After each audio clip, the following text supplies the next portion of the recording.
Good morning, everybody. Welcome once again to our Sunday morning digital cathedral, our time together every week when we get into the Word and grow and stretch together. I've really enjoyed this study that we've been doing on Galatians, Ephesians, Philippians, and Colossians, and I hope you have too. Today I want to look at Colossians chapter 2. We're going to look at the whole chapter. We've got 3 chapters left, chapters 2, 3, and 4. And each week I'm going to take one chapter and cover the whole thing because there's some great truth in these chapters that just, the whole chapter fits together well. So I want to take all of Colossians chapter 2 and look at it today. Just one real quick request, actually 2 quick requests. If you have not picked up a copy of my book, Hell's Illusion, I'm sorry about it's backwards here. I'm not sure how to get it turned around on the video. I can turn it around on Facebook video, but I'm not sure on my camera video how to get it turned around. Anyway, Hell's Illusion, 225 pages that helps dispel the myth of hell, and it releases all of those people that all their life, and there's just multitudes of us, that were held in bondage to fear of an eternal conscious torment that is absolutely not scriptural. Nothing Jesus taught, nothing Paul taught. It's not an Old Testament or a New Testament teaching. So you can go to Amazon and pick that up. Might get a couple extra copies and give to your friends. Let me take the heat for introducing the idea that there's no such animal as hell. That way you don't have to. And hand them out to your friends. If you've read the book, second thing, if you've read the book, I would really appreciate you going over to Amazon and writing a review. I'm not going to ask publicly for people to do that, but you're my family. You're the digital cathedral, so I'm going to ask that if you have read the book, just go over to Amazon and click on where it shows the book for sale, and if you just scroll down to the bottom of the page, you can write a recommendation and rate the book. A lot of people read those recommendations before they buy a book. I know I do. I want to see what other people are saying about it. So if you enjoyed the book, got a lot out of it, felt it was worth a read, I would highly appreciate that you give me a review over on Amazon. Fair enough? All right, let's get into Colossians 2. In this chapter, Paul is dealing with an issue that I think most all of us have faced early on in our grace walk. I know I sure did. And many are going to be facing it as this tsunami continues to grow and people come in at just a fundamental level of coming to an understanding of what grace was. Maybe where you were a year ago, 2 years, 5 years ago, or maybe just 90 days. There's a lot of people that are following in your footsteps, in your tracks. That's one reason why it's important that you comment on this video and that you share it with people, because a lot of people are coming into what you've experienced and they're hungry for more. And this is certainly one source that will help those people that are hungry and looking for more. So Paul addresses a problem that a lot of us faced. I know I did. I spent probably 2 years wrestling with this particular dilemma as a pastor. Had several hundred people that were looking to me for leadership. And I remember struggling through what Paul deals with in this second chapter, and I wish I had known then what I know now, what I can pull out of this second chapter. And the problem that Paul addresses is this. It's getting a revelation of grace, getting a revelation of the unlimited, unconditional love of God, of the finished work of the cross, all of the things that we study, getting maybe just a foundational revelation of that, then becoming influenced by those that try to jerk you back either through shame, through argument, through rationalization, through condemnation. Maybe they have scriptures they try to prove to get you to come back to where you were before you saw what you see. And you and I have said many times that once you see it, you can't unsee it. So the attempt is not successful. Ultimately, I don't think if you have a real heart that's pursuing God, but it can influence you for a period of time. It sure influenced me, and there were days I would sit in my office and think, have I lost my mind? It seems like I'm the only one that sees this. I knew nobody else in Houston that I could reach out to, that I could share with, go to lunch with, and knock the ideas around with. Had nobody that I could really relate to. And so you fight this thing of being influenced by other people, especially people you respect, maybe pastors that you've been taught by for years, or close friends that you highly respect. They have a lot of integrity and ethics, and they're close to you, and so they do have your ear.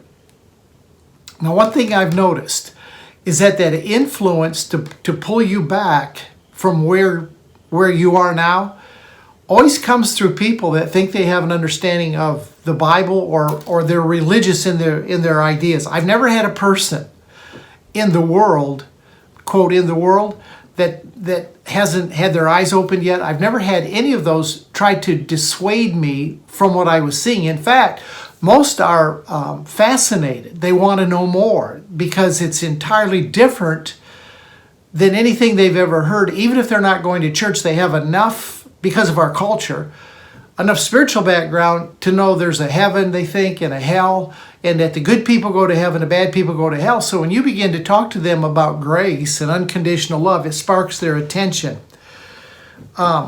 When you've been raised a certain way and indoctrinated in a particular theological stream for years and years and years, and you hear something that's contrary to it, my reaction at first was, I don't believe that. That can't be right. That's not what I believe. That's not what I've always heard. But then your eyes begin to open and you begin to see things, and then some of the pieces of the puzzle start coming together. And when you explain that to your friends, their immediate reaction is, that's wrong. You're making some mistakes here. You're falling for false teaching. You're getting out there where the buffalo roam and the deer and the antelope play. You need to come back to the reservation. You need to come back to where you were.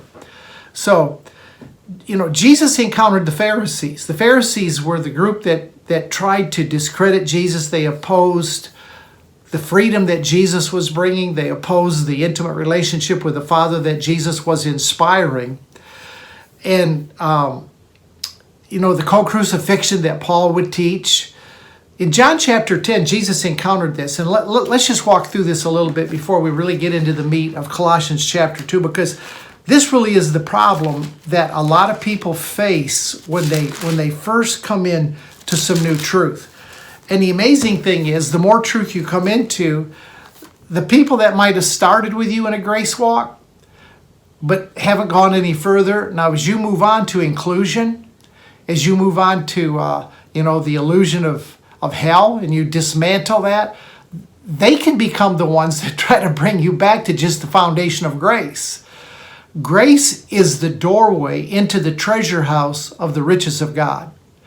Grace will take you in through the door, and when you come in through the door, you see the treasure house, and you begin to learn so much more than you did just at the initial steps. But here's how Jesus dealt with those that came to him. In John chapter 10, the first two verses, Jesus says this, "Most assuredly I say to you, he who does not enter the sheepfold by the door," Jesus is the door, "but climbs up some other way, like by the law, by effort, by religion, is a thief and a robber." So right now he's telling us at the very, very beginning of John chapter 10, and I'm going to get to verse 10 in just a minute, where it says the thief comes to kill, to steal, and to destroy. And Jesus right here is telling us who the thief is. It's not the devil. It's not the devil. It's those that try to work their way into the kingdom some other way than through the door of grace himself. Verse 2, "But he who enters by the door is the shepherd of the sheep. To him the doorkeeper opens, and the sheep hear his voice, and he calls his own sheep by name, and he leads them out." So he tells us right away who the thief and the robber is. It's not the devil. It's you Pharisees. And back up in chapter 9, he's making this whole discourse to the Pharisees. And in chapter 9 and verse 40, it says, "Then some of the Pharisees who were with him heard these words and said to him, 'Are we blind also?'" So Jesus then goes into this lengthy discourse, and from chapter 10, verse 1, all the way down, he is addressing the Pharisees. So in verses 7 and 10, he's speaking directly to that group that was trying to pull Jesus back into law, that were trying to discount everything that Jesus was saying about the reflection that he was giving of his Father, the freedom that he was bringing to the planet, the reconciliation, everything that Jesus gave to us. They were trying to discredit, to bring him back under the old system. So Jesus says this in verse 7. Then Jesus said to them Pharisees again, most assuredly I say to you, I am the door of the sheep. And whoever came before me, that's big, we could spend a lot of time there. Those that came before me are thieves and robbers, but the sheep did not hear them. I am the door. If anyone enters by me, he will be saved and will go in and out and find pasture. The thief does not, verse 10, come but except to steal, to kill, and to destroy. I've come that you might have life and have it more abundantly. So these three verses, Jesus is addressing the Pharisees, and religion is the verse 10, thief, robber, and killer. It's not the devil. Religion made verse 10 the devil when it's themselves and their construction of laws that constrict us like a python to squeeze the abundant life out of us. Jesus came to give us an abundant life, and it's religion that tries to squeeze and dissuade us from the life that Jesus came to give it. Now, here's what happens. When you come down to verse 20 of chapter 10, here was the Pharisees' response. And they are the same yesterday, today, and forever. Here's their response to what Jesus said. You can guess it's not going to be positive. And many of them said, he has a demon and is mad. Now that's when you really get out into the truths that God is revealing today. A lot of your religious friends are going to tell you that you've been deceived. They may not say you have a demon like they did to Jesus, but they're going to put you under that same light that somehow you've gotten yourself way out there and you need to get back to where it's safe. All right? So with that in mind of what Jesus had to say to them, I want to come back to Colossians 2, and we're going to spend most of the rest of the time in this chapter, although we may look at a few other scriptures. Well, let's go back to Colossians chapter 2. This is a dynamite chapter. Powerful, powerful, powerful chapter. And Paul is telling them in this second chapter of Colossians, he's saying, you have the truth. I brought you into liberty. I brought you into the abundant life. Now don't choke it. Don't let anybody dissuade you. Don't let anybody pull you back away from what I've been teaching you.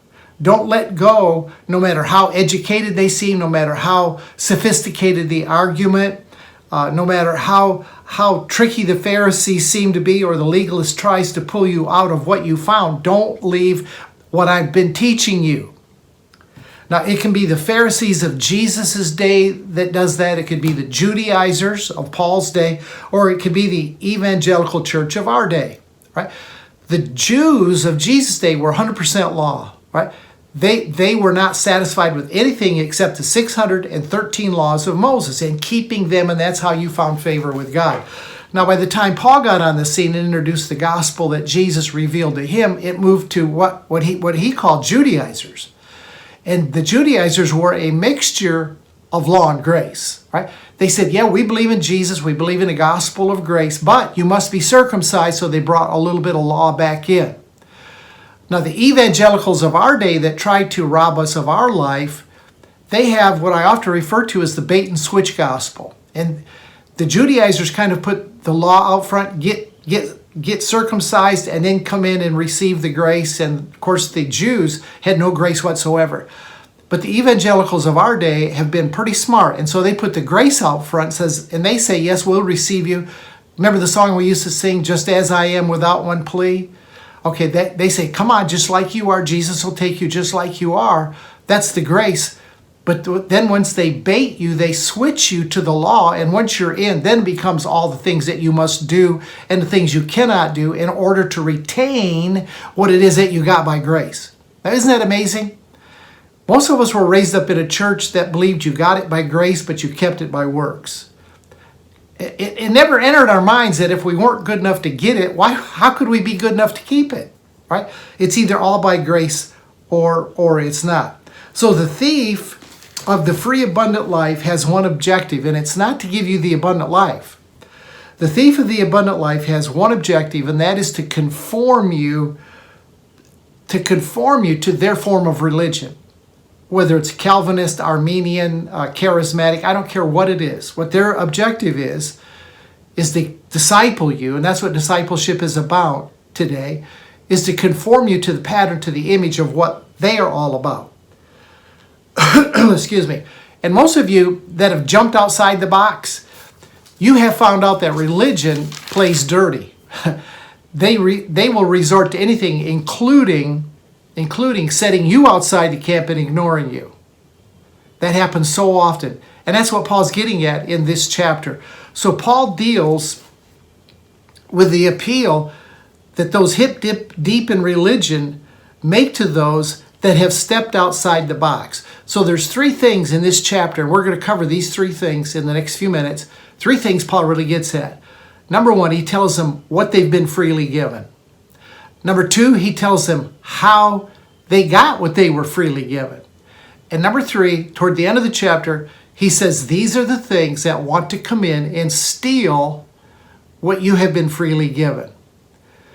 So what is it that they have? What does this chapter reveal in Colossians chapter 2? What is it that Paul tells them that you have? Let's start with verse 3. All right, let's start with verse 2.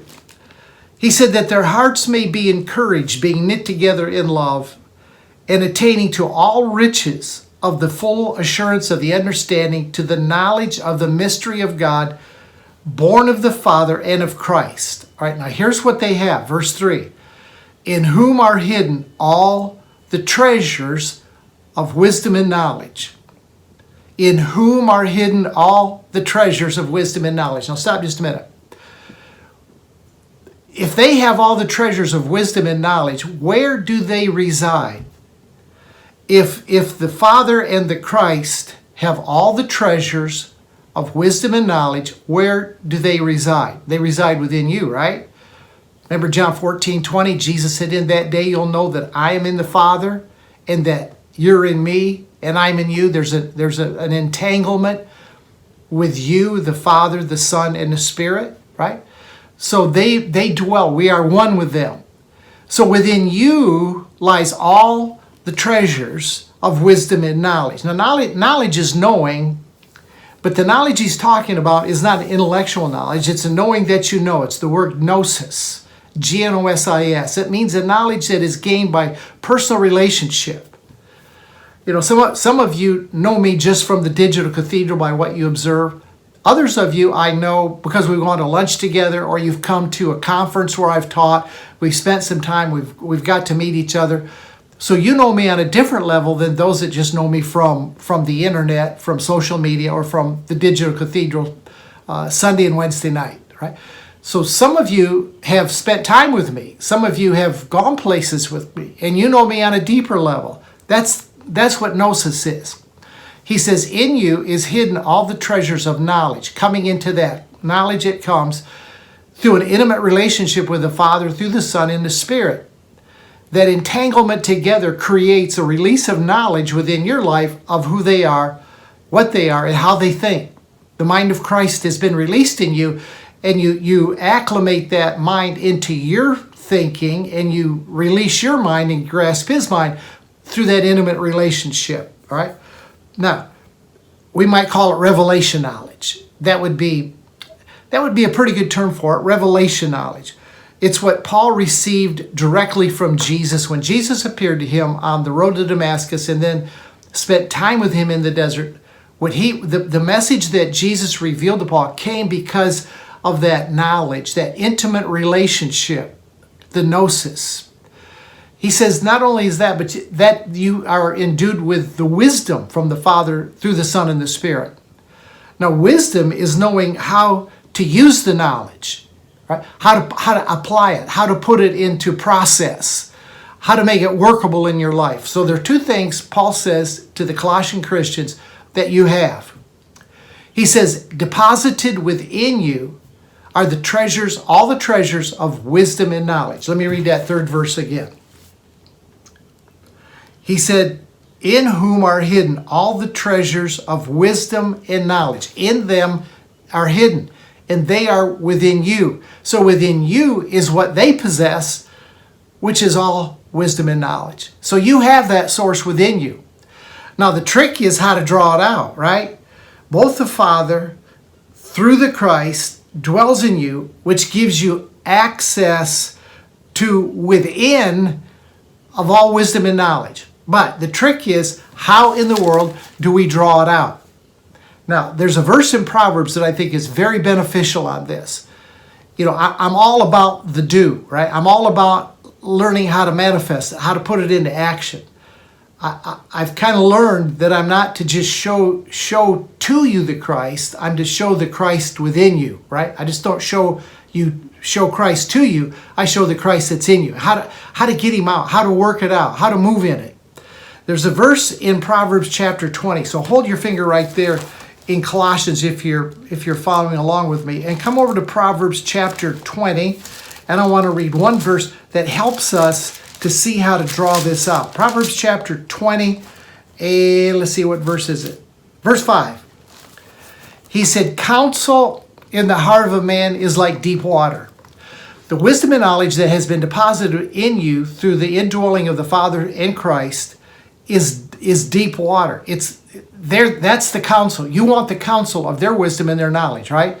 He said, but a man of understanding will draw it out. A man of understanding will draw it out. The greatest counsel, the greatest direction, the greatest possibilities lie deep within you. It's called knowledge and it's called wisdom that are from them. So how do you draw it out? It's in there. How do you get it out? Let me suggest to you some easy ways to get it out. You meditate. That's very foundational. You know what meditation is? Meditation is just chewing it over and over and over. You feel like the Lord's saying something to you. So ponder it. Crockpot it. Consider it. Spend some time with it. Look at it from all different angles. And you listen. And as you meditate and listen, all right, hear me. I'm big about this. You take some baby steps. You don't have to take quantum leaps. Take some baby steps in the direction that you're feeling and seeing by Spirit. All right? I think motion is imperative to pulling up out of us the knowledge and the wisdom. All right, you want to start a business. You want to start a business. You feel like God said, I want you to go ahead. You got freedom to do this. So you're pondering it. So you begin to take some small steps. Maybe you file a fictitious name report with the state so that you can open. Maybe you just drive around looking for a facility, or you think about how I can market the business. You just begin. You don't have to jump in and open doors tomorrow and try to rush all through it at once. You just take some small baby steps and let him direct you. I mean, the Bible says that the steps of a righteous man are ordered of the Lord. The steps. That means there's some motion to this. So let me encourage you. Let me just encourage you. You can take a couple of steps, and if you feel the red light, stop. If you feel the green light, go. If you feel the yellow light, proceed with caution. You understand? But I think the motion is important to this. And as you make the motion, keep pondering. Define the picture in your mind of what you really want to see, what you want to accomplish. And as you do that, what you'll find is you don't have to spend hours begging God to show you. You don't have to spend hours seeking Him or questioning yourself on your motives or what your real interests are. Paul's telling the Colossians, the wisdom and the knowledge is within you, and you draw it up. You draw it up. And you do that as you meditate and listen and take little bitty steps. Now, as you go, you might take bigger steps. You might come to a place where He has opened the door so wide to you that you take quantum leaps. That you just jump in. You know that you know that you know. And that's what the wisdom will do. So what Paul is doing here in Colossians 2 is he's building security. He's building their foundation. That's what I'm doing with you this morning. I'm building your security. I'm building your foundation, letting you know that within you, just you and I talking this morning, within you lies all the wisdom and the understanding of the Father and the Christ. They dwell within you. Then he puts the cherry on top of the sundae in that second chapter of Colossians with two verses after he tells them all wisdom and knowledge dwell in you. He kind of puts a cherry on top of the sundae with verses that I read all the time. But I'm going to read them again because they're in this second chapter. And he gives us a little more assurance, a little more confidence, right? That's what he's doing here. He's telling them what they possess. They possess the wisdom and the knowledge of God himself, of the Creator, of the Christ, the active agent in creation.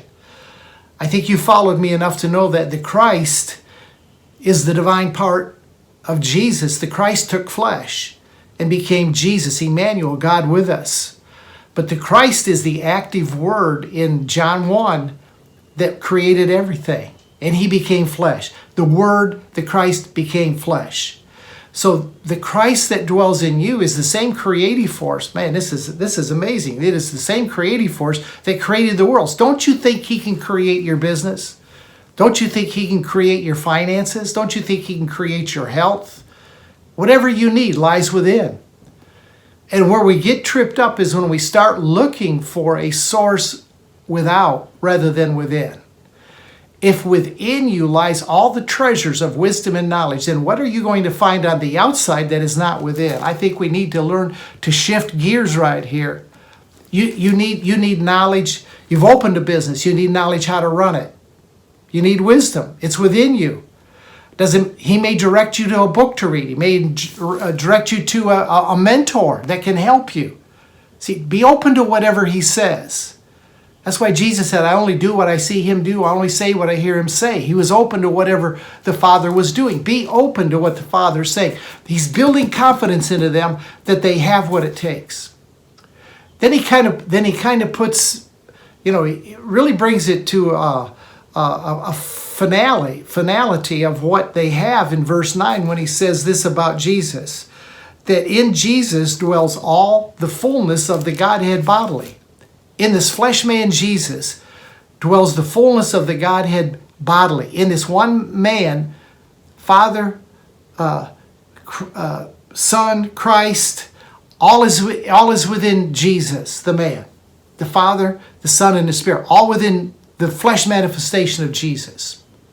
Right? Now at the Christ, the Son of the living God. It was the Christ that was the Son. Jesus was the flesh manifestation of the Christ. All right? Now, I want you to get a visualization of this. Jesus was a man who had feelings and emotions, had hair on his head like you do, and he had these catchers on the side of his head like you do. He walked like you, talked like you. He was a flesh man. But within that flesh man, there was the fullness of everything. Now, Paul is telling us what we have, because in verse 10, this is almost too good to be true. He says, in him you have been made complete. So let me read verse 9 and 10 together. After you understand verse 3, then he comes to verse 9 and 10. It says, in Jesus dwells all the fullness of the Godhead bodily. And he's showing us the pattern Son. If within Jesus, the pattern Son, dwells the fullness of the Godhead bodily, and he says in verse 10, and now you are complete in him who is the head of all principality and power, then what he's saying is within you, flesh man, lies the same fullness that laid within Jesus, the flesh man. So what he's doing in verse 9 is he's taking the limits off the Christ who fully manifested in the man Jesus. And by saying that, he's taking the limits off the Christ that fully dwells within you and that you are manifesting. You are manifesting the Christ that is within. So that verse 10, he just brings you in as a full representative. He brings you in as a pattern, fitting the pattern which Jesus is, so that you can say, I am Billy Christ, I'm Susie Christ, right? Because you're representing the fullness of the one in whom all fullness dwells. So this is what gets really, really, really, really powerful here. So Paul's laying down in this second chapter of Colossians, no uncertain terms, what you fully possess, what you fully, and I want you to get the visualization, being fully entwined, meshed, in union with the Father through the Son and the Spirit. There's no separation. There's no there's no delineation. In you dwells the fullness of the Godhead bodily. See, because in you all wisdom and knowledge dwells. So now we're learning how to pull it out, aren't we? We're learning how to shut the TV off. We're learning how to sit on the back porch and just contemplate, meditate, think, visualize, begin to form in our thinking what he's saying to us. Now here's the great thing. Point number 2. Paul tells them how they got to where they have the fullness of the Godhead bodily. He tells them, second of all, how they got it. And this is where you make a complete 180-degree turn from religion. The Jews of Jesus' day, the Judaizers of Paul's day, or the evangelicals of our day all have commandments in mind that you have to have, right? It was the commandments that you have to have for the Jews was the law. For Paul's Judaizers, it was grace and law. And for the evangelicals, it's the bait and switch that I explained to you. So Paul lays all of that to rest. He lays the law, the mixture, the bait and switch. He lays it all to rest on how they got verse 3 and verse 9 and 10 functional in their life. So I want you to take a big sigh of relief this morning. Paul takes the pressure off. It's not up to you to get it. It's up to you to enjoy the journey. So wherever you're at in this thing, enjoy it. There's no pressure on you. He moves all that we just covered that you have. He moves it all from your due to his done. And man, that just frustrates the hell out of religion.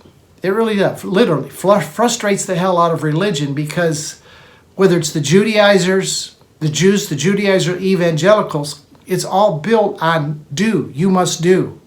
At some level. If you don't do, it's not true. Oh, that rhymes.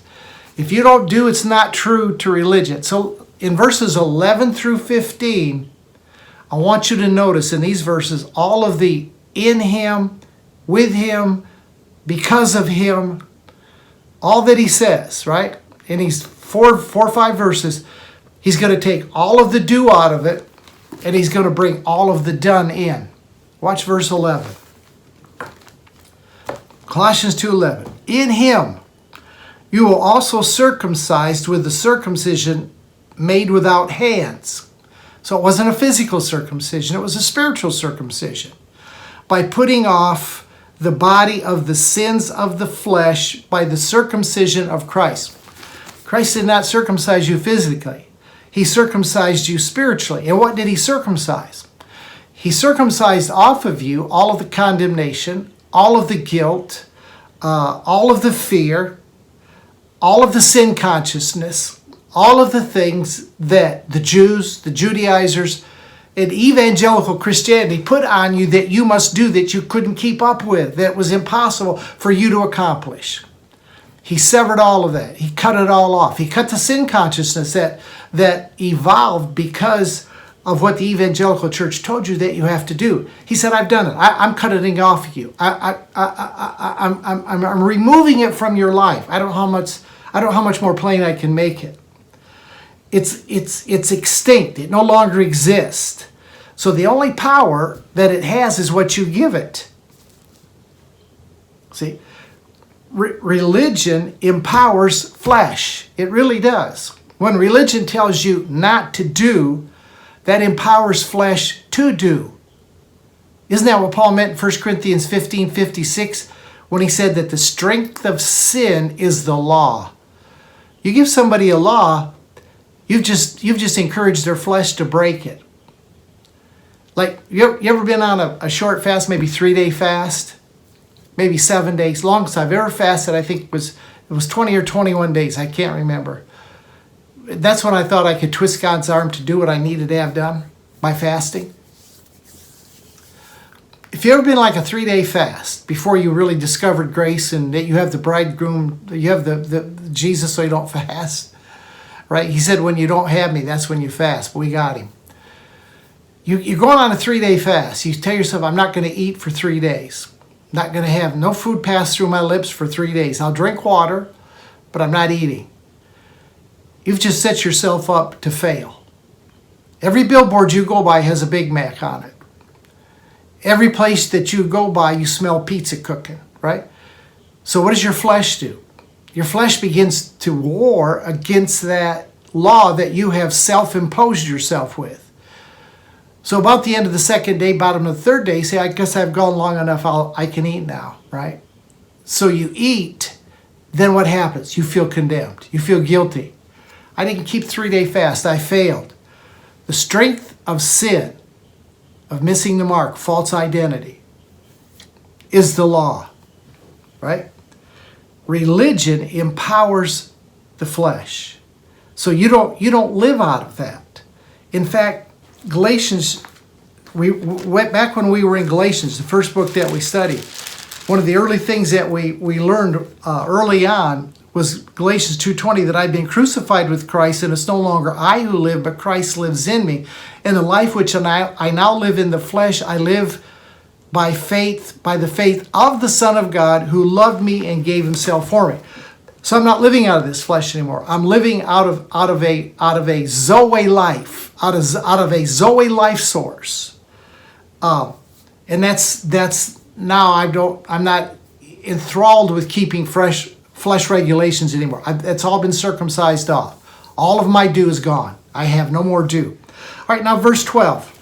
Verse 12, he's telling us how we got this. So in verse 11, he says, the first thing that he did was circumcise you spiritually, cut off the guilt, the condemnation, the fear, the anxiety, all the stuff that went with trying to please religion. Then he says in verse 12, here's the second way. Colossians chapter 2, let me just whip over there. Verse 12, it says, we were buried with him in baptism, in which you also were raised with him through faith in the working of God who raised him from the dead. Now that's probably when I should have brought that Galatians 2:20 in. It says it's the same thing here. We were buried with him in baptism, verse 12, in which you were also raised with him through the faith. So you're crucified with him, you were raised with him, and when he was raised, you were raised from death to newness of life. So he's saying if we died with him, then we also came into this place of eternal life with him.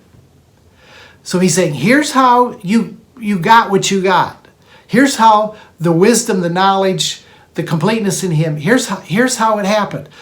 You received eternal life when you were raised from the dead with Christ. Co-resurrection. Co-crucifixion, Galatians 2:20, co-resurrection. So that the life that you live now, you don't live in the flesh, you live by the faith of the Son of God who gave himself for us. So we're living out of a different life source now. He's saying this is what got you to where you need to be. Then he goes on to verse 13, and I'll tell you what. You need the pastor to help you misunderstand verse 13. He just makes this so obvious. Verse 13. And you, being dead in your trespasses and the uncircumcision of your flesh. When you were in that state, you didn't know, you weren't awakened to the idea or the truth that he had circumcised your flesh, guilt, condemnation, fear, anxiety, all those things, he cut away. When you were still back in that position, verse 13, and you being dead in trespasses and the uncircumcision of your flesh, when you were in that condition, he made alive together with him, having forgiven all your trespasses. And so in this condition, when you were dead, in your mind you were separated, when you had no hope, he made you alive. Not that you did to make you alive. He made alive together with him, having forgiven all your trespasses. That was a one-way act that he did. Now remember, point 2, Paul is telling them why they have what they have in point 1. Why they have verse 3 and verse 9 and 10. Why they have it. It's because of what he has done for them as them. Okay? Then in verse 14 and 15, he single-handedly did this. You did not help him. He did this. Verse 14. Having wiped out the handwriting of requirements that was against us, whatever laws that you felt you had to keep, he wiped it out. They were contrary to us, and he has taken it out of the way, and he nailed them to the cross. So he took them, they're dead. If they didn't have enough death in themselves, he nailed them to the cross, final death. And having disarmed principalities and powers, He's delivered you from the power of darkness, translated you into the kingdom of his dear Son. Having disarmed principalities and powers, he made a public spectacle of them, paraded them through town as defeated foes, triumphing over them. Totally, single-handedly took care of everything that would try to oppose you. And so Paul lays tremendous groundwork down to show them how they got what they got. And I'm showing you today how you got all the grace, all the good stuff that you now possess because of what Jesus has done. And he lays it out so well and extracts all of our due out of this, which makes us take another deep breath, a sigh of relief. If all you had was Colossians chapter 2, verse 11 through 15, you know what? You got the gospel, man. You got the message. You have the good news. Now, unfortunately, the Jews of Jesus' day, the Judaizers of Paul's day, and the evangelicals of our day don't want you to get the revelation of this. That's why you never heard it in church. Well, honestly, the big reason you never heard it is because the pastor or the teacher was never taught. He didn't have his eyes open to it. I don't think people tried to deceive us. I certainly didn't try to deceive anybody for 35 years as a pastor when I was teaching this stuff. Before I awakened to what the gospel was. I thought I was teaching the gospel, but I wasn't trying to deceive anybody.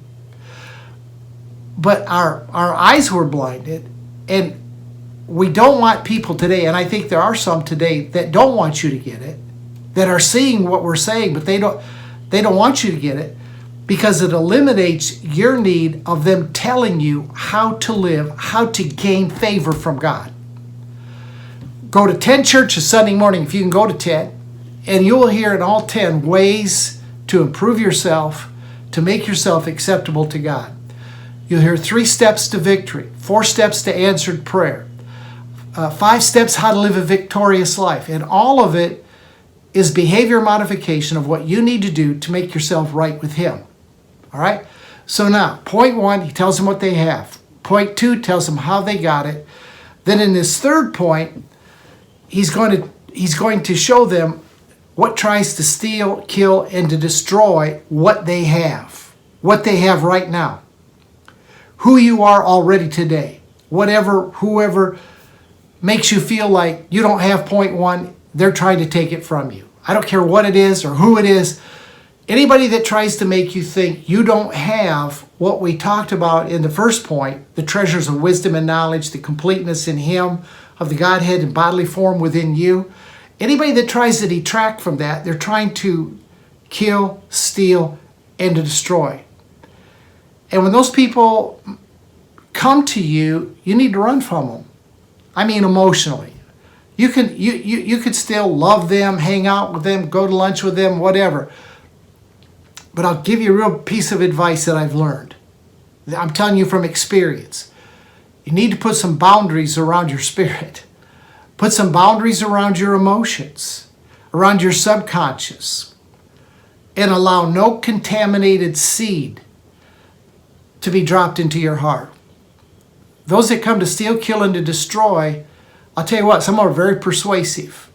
There's some very persuasive Calvinists and Armenians out there that the filter that they read Scripture through, they are completely convinced, and they can be very persuasive. If you give that ear, I'm telling you what, it'll drop seed into your spirit and you'll begin to produce a harvest of doubts. Until you get established in truth, I know it's hard to shut those old friends out. I don't have near the friends today that I had at one time in my life. I just don't. And it's because of what I believe. They don't believe what I believe. And it's hard to shut them out. When there was a day I had to walk over the line and say, look, I stand for truth as I see it. People can be with me, against me. It's not going to affect where I'm going and what I'm doing. So they'll work on you to convince you that you have made the gospel too good. It just can't be that good. You've made your Jesus too big. And you've made your Father too inclusive. Right? That's basically, they won't say it in that words, but that's really what they're saying. The gospel is, you can't make the gospel that good. There's something you have to do. You've made Jesus too big. He couldn't have finished everything. There's a part we have to drop into the puzzle. and you've made your Father too inclusive. There are outsiders and there's insiders, and you're trying to include everybody. You're trying to tell me that Ephesians 4:6 is true, that there is one God and Father of all, who is through all and in all. Are you trying to tell me that's what it means? No, God, no, there's a Father, but you have to do to come to Him. I can tell you that it's only going to get gooder, the gospel. Jesus is only going to get bigger. And you're only going to see the Father more inclusive than you've ever seen Him before. You're not going to go backwards. So let's briefly look at what tries to take from you what you have, okay? Verse 8, Colossians chapter 2, verse 8. Beware lest anyone cheats you through philosophy. You know what philosophy is? Philosophy is a way of looking at the world through knowledge, reason, values, and cultural norms. You know, that's what religion does. Philosophy is the love of wisdom. And he says, watch out. He said, don't fall for that, or empty deceit according to the traditions of men. This is a big one. Traditions of men are the accepted norms that are passed from one generation to the next generation. If you've been in religion long, you have encountered traditions. We didn't question them. They had a scripture to go with the tradition. In my church, they had a manual full of traditions that were passed, and you kept what was in the manual. We never questioned hell. We never questioned the Adamic nature. We never questioned this thing of an angry God. We never questioned penal substitution. We just accepted the tradition. Then he says in verse 16, let no one judge you in food or in drink or regarding a festival or new moon or Sabbaths. People get a conviction. Don't let anybody judge you in those things. People get a conviction. They try to turn it into a universal doctrine. First generation gets a conviction. They pass it to the second generation. It becomes a good way to live. And by the time it gets to the third generation, it is a doctrine. Be it what day to worship on, what you should eat, what you should drink, where you should be, what entertainments you can go to, what you can't do, what you can do, what television programs are acceptable. You know, don't drink wine. Where does it say you shouldn't have it, that you can't drink wine? Jewish feast days.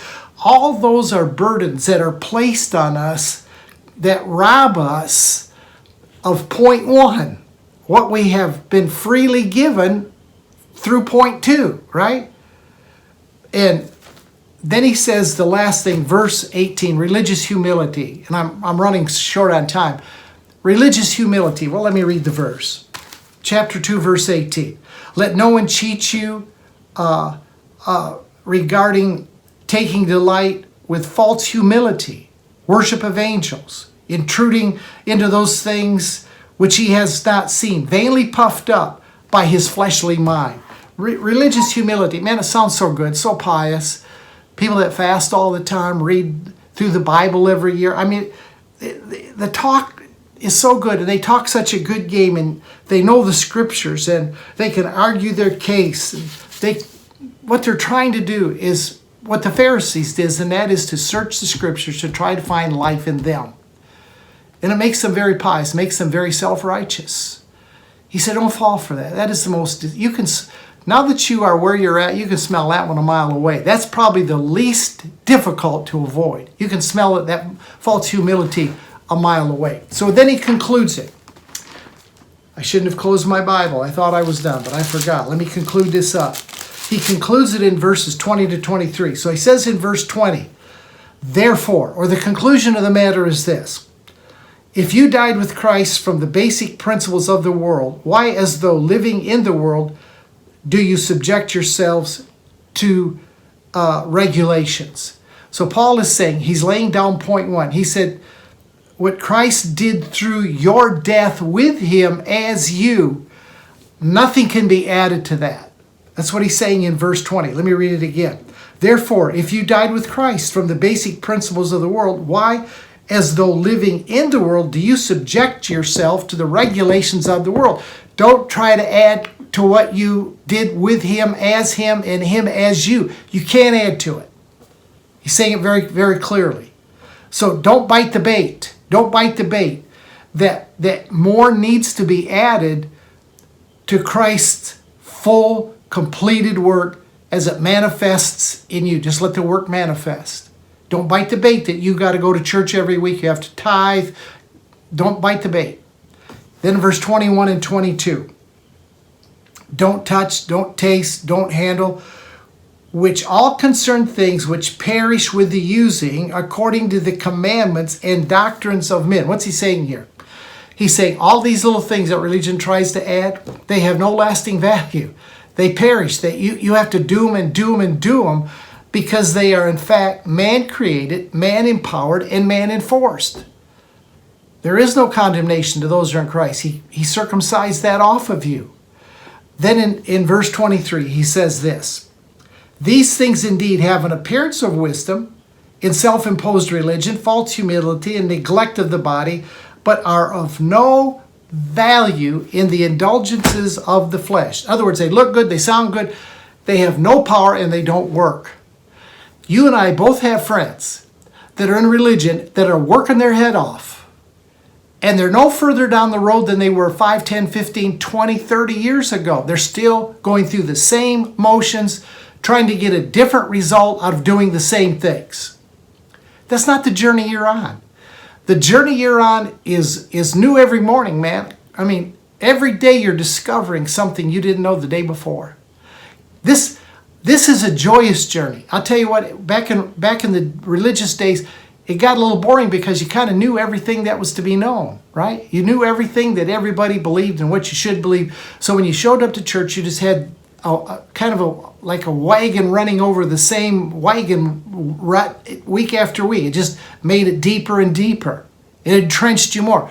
But every week you had to redo it all. Every week you either had to get saved, sanctified, filled with the Holy Ghost, or rededicate your life. Something.